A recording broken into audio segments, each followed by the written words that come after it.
Good evening, everyone.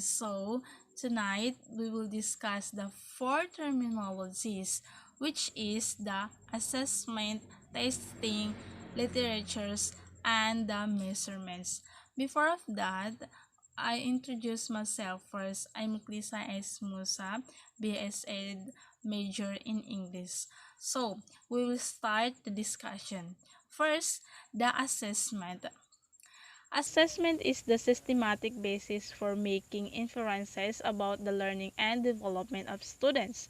It is the process of defining, selecting, designing, collecting, analyzing, interpreting, and using information to increase students' learning and development. For like example, the frequent progressing monitoring of assessment for learning where a student's academic performance is regularly assessed between benchmarks to determine if the current instruction and intervention is positively impacting students' achievements or if adjustments needs to be implemented. Some example of this assessment is research paper, exams, oral presentation, and individual creative or performance project. The next is testing. So, in testing, teachers teach content then test as students. This cycle of teaching and testing is familiar to anyone who has been a student. Tests seek to see what students have learned. However, there can be other more complicated reasons as to why school use tests.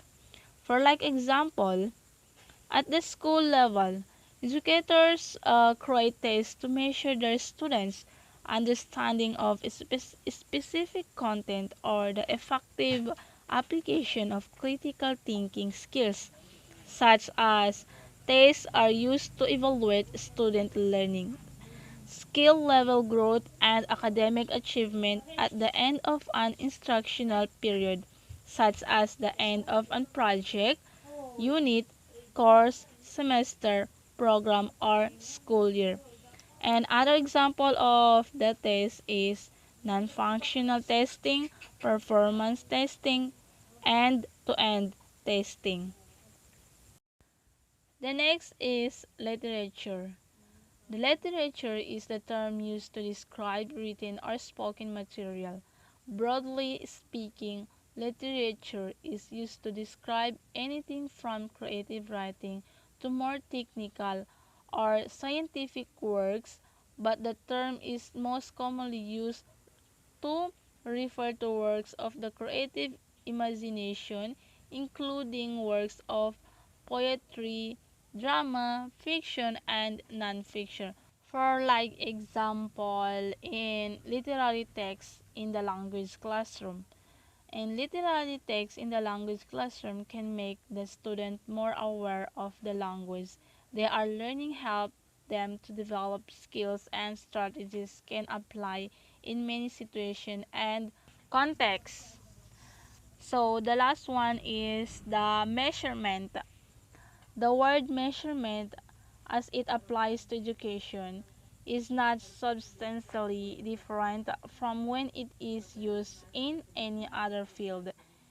It simply means determining the attributes or dimension of an skills, object skills or knowledge. We use common object in the physical world to measure, such as tape measures, scales, and meters. These measurement tools are held to standard and can be used properly. They accurately gather data for educators and administrators. And some standards measurement in education example is the row scores, percentile ranks, and standard scores. And that's all. Thank you.